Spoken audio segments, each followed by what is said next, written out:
The Huawei P20 Pro has not one, not two, but three cameras on its back, and its main camera is actually surprisingly similar to those revolutionary Nokia PureView cameras of the past. Hello guys, my name is Vic Christoph with PhoneArena, and it's time we took a closer look at Huawei's not-so-secret weapon, the cameras on the Huawei P20 Pro. Here is the exact camera setup that you get on the P20 Pro. A main 40 megapixel shooter, a secondary 20 megapixel black and white camera, and a third 8 megapixel telephoto camera for portraits.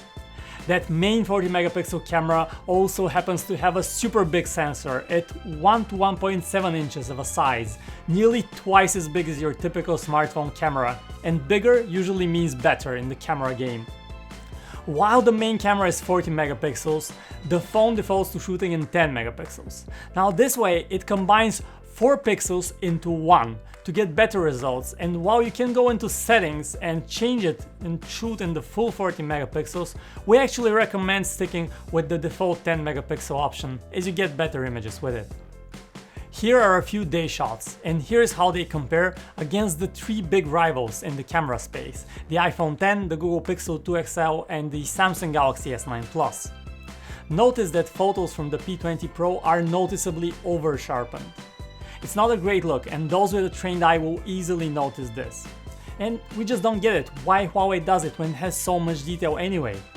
Another strange thing is the exposure and the colors. The P20 Pro tends to underexpose and shoot darker photos during the day with slightly dull colors. Compare what other phones capture and you will notice how photos on them look brighter and have livelier, more pleasing colors. By default, the P20 Pro camera has artificial intelligence, or AI, turned on. What exactly is AI on a camera though? Turns out that the P20 Pro can recognize a scene and change colors accordingly. In my experience, it recognizes greenery and blue skies, and that's about it for AI. When it recognizes these two scenes, it automatically changes the colors of a photo. It boosts the greens for greenery and the blues for blue skies and produces some wildly overblown colors. It's almost like a filter, but a very strong one. Compare these to other phones and you definitely see how Huawei goes way overboard here. So it might actually be a good idea to turn the artificial intelligence options off in the camera. It's just not that intelligent. The P20 Pro, however, impresses with its built-in 3x zoom and 5x zoom. Shooting at those modes delivers outstanding detail above anything any other phone can offer. Compare these shots on the P20 Pro against the iPhone X, the Galaxy S9 Plus and the Pixel 2 XL. None of these phones comes even close to the level of detail that you get with the Huawei phone. And the difference is even more noticeable at 5x zoom. Take a look.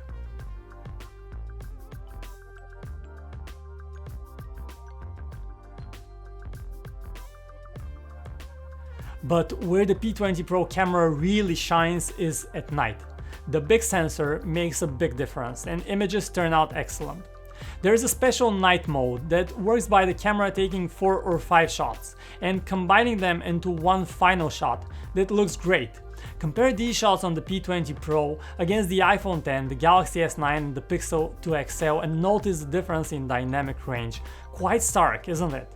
Night mode on the P20 Pro, however, takes time, a few seconds, and will not work with moving objects as you get a ghosting effect. You also have a dedicated portrait mode on the Huawei phone.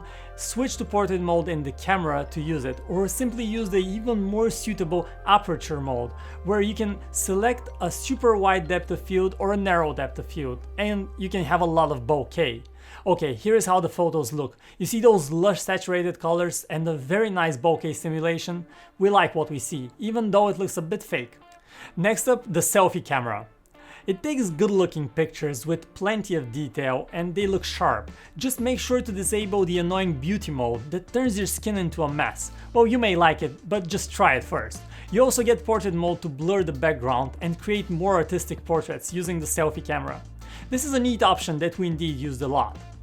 Last but not least, let's talk video. The P20 Pro can shoot video in up to 4K 30, but there is no video stabilization and footage looks very shaky, almost unusable. With that big issue, you're basically forced to using the much less sharp 1080p video recording option. Take a look at this short 4K video sample to see how bad the lack of video stabilization affects 4K video. In 1080p you do get stabilization. So it's time to end this and draw some conclusions. The P20 Pro did not quite live up to the hype with the photos during the day, as they turn out underexposed and over sharpened. But then you can zoom 3 times and 5 times with it and get more detail than on any other phone. At night it also takes outstanding pictures that are on par or even better than our favorite Google Pixel 2 XL. It disappoints in video though, with its lack of proper stabilization. So yes, the P20 Pro definitely has a great camera, but is it the best one ever? Not quite. But maybe next year it will be. Huawei is indeed serious about its camera quality, and that's a great thing.